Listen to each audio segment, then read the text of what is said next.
Jean, Potchefstroom staan bekend as die stad van deskundigheid. Is dit so? Ja, Is ek reg? jy's doodreg. Ek wil nou net sê, is dit deskundigheid of kundigheid? In elk geval, daar gebeur, ek bedoel, as mens kyk op Go2Guy se kalender, dan sien jy hoeveel sport en kultuur en akademie en kerke en bazaars en gebeur. En die NWU voel vir my, het amper 'n vinger in elke paai. Waarom is dit so belangrik vir julle as NWU om 'n rolspeler te wees, so ver soos wat julle kan in die gemeenskap van Potchefstroom? Ek dink, ons moet nooit vergeet nie. Die NWU is die gemeenskap en die gemeenskap is die NWU. Ons is so sterk soos wat elke een mekaar se hand sterk maak nie.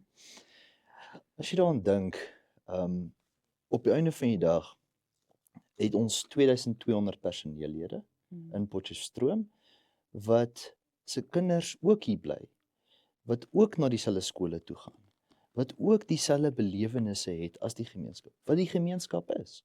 Ons het studente, 26.900 studente wat in Potchefstroom is, wat hulle tyd hier kom spandeer. En soos jy tereg noem, ons het soveel sportgeleenthede, een van hulle is die top 30, hierdie jaar kan hy nou nie hier plaasvind nie, maar hy gaan volgende jaar weer hier plaasvind, 3200 atlete wat hier na toe kom. Wow.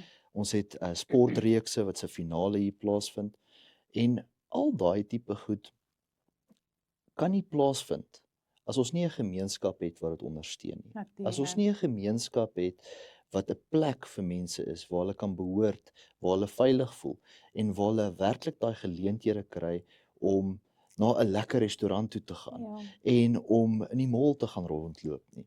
En ek dink dit is die mooi ding. Ek het gister toevallig met in 'n situasie gesit waar iemand vir my gesê het, hulle het 'n paar van die mense wat in Potchefstroom bly gebel om te hoor, maar wat is nou hierdie uniekheid in Potchefstroom? En die antwoord wat meeste van die mense van gee is die kultuur. Wow. Die dorp het so mooi omgee kultuur.